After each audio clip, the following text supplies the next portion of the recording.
ये पूर्व दरोगा रहे, रिटायर्ड दरोगा, ये अतहर परवेज, इन सब ने मिलकर एक डॉक्यूमेंट तैयार किया 2047, अब से 25 साल बाद, जब हिंदुस्तान आजादी का शताब्दी मना रहा होगा। आजादी की शताब्दी यानी 1947 में हम आजाद हुए, तो 2047, अगली तस्वीर दिखाई, 2047 में इन्होंने हिंदुस्तान को इस्लामिक राष्ट्र, मुस्लिम राष्ट्र बनाने की तैयारी कर ली, और ये डॉक्यूमेंट है। पहली तस्वीर दिखाई है डॉक्यूमेंट की पहली तस्वीर, वो जो डॉक्यूमेंट है ये आप देख रहे हैं, डॉक्यूमेंट 2047, इंडिया 2047 आपने लिखा है, ये वो डॉक्यूमेंट है। फुल स्क्रीन लीजिए और देखिए, रेड पड़ी तो रेड के बाद पोस्टर जो मिले हैं वो आप देख रहे हैं, एनडीएसडीपीआई के जो पोस्टर हैं वो आप देख रहे हैं कि तो कैसे, किस तरह से आखिर 4 चरणों में हिंदुस्तान को इस्लामिक राष्ट्र बनाने की तैयारी है, 4 चरणों में।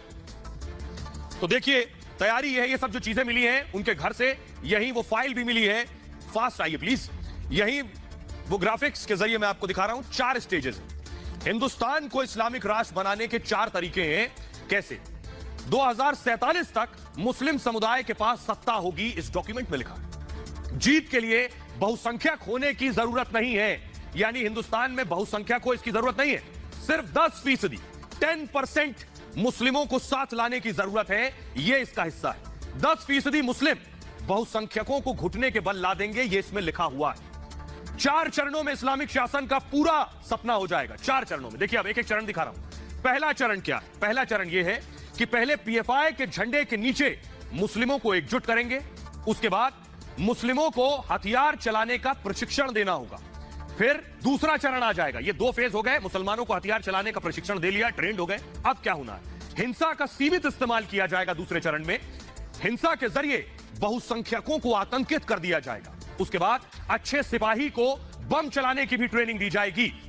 इरादे को छिपाने के लिए राष्ट्रीय ध्वज का इस्तेमाल करें। समझिए अब कहां अचानक राष्ट्रीय ध्वज निकल आते हैं, यहां से भी आपको कनेक्ट करना होगा। कार्यपालिका और न्यायपालिका में घुसपैठ करना होगा, यह दूसरे चरण में। ज्यादा से ज्यादा जानकारी जुटानी होगी, यह भी इसमें लिखा है। अब शुरू होगा तीसरा चरण। इस तीसरे चरण में क्या है? एससी, एसटी और ओबीसी से गठजोड़ करना होगा।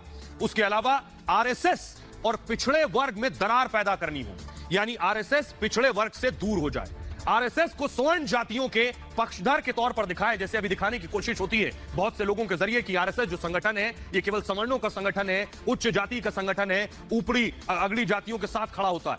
उसके बाद तीसरे चरण में सेक्युलर पार्टियों को भी बदनाम करना होगा, यह भी शामिल है। मुस्लिमों और एससी, एसटी, ओबीसी की अपनी एक पार्टी बनानी होगी तीसरे चरण में। इसी चरण में हथियारों का स्टॉक भी बढ़ाना है, इसी चरण में शुमार। अब आया सबसे आखिरी इंपॉर्टेंट चौथा चरण, इसमें है पीएफआई की अहमियत बढ़ानी होगी। कैसे पॉपुलर फ्रंट ऑफ इंडिया की इंपॉर्टेंस बढ़ाई जाए। पीएफआई को मुस्लिमों का निर्विवाद संगठन बनाना होगा, यानी सबसे ज्यादा एक्सेप्टेबिलिटी पीएफआई की हो। अन्य इस्लामिक संगठन किनारे किए जाएंगे। 50% एससी, एसटी, ओबीसी का भी विश्वास हासिल करेंगे, और उसके बाद तब राष्ट्रीय स्तर पर सत्ता हासिल करना आसान होगा, यानी मकसद सत्ता हासिल करना। सत्ता के बाद सरकारी तंत्र में अपने लोगों को भेजना होगा, यह शामिल है। ये 4 चरण हो गए।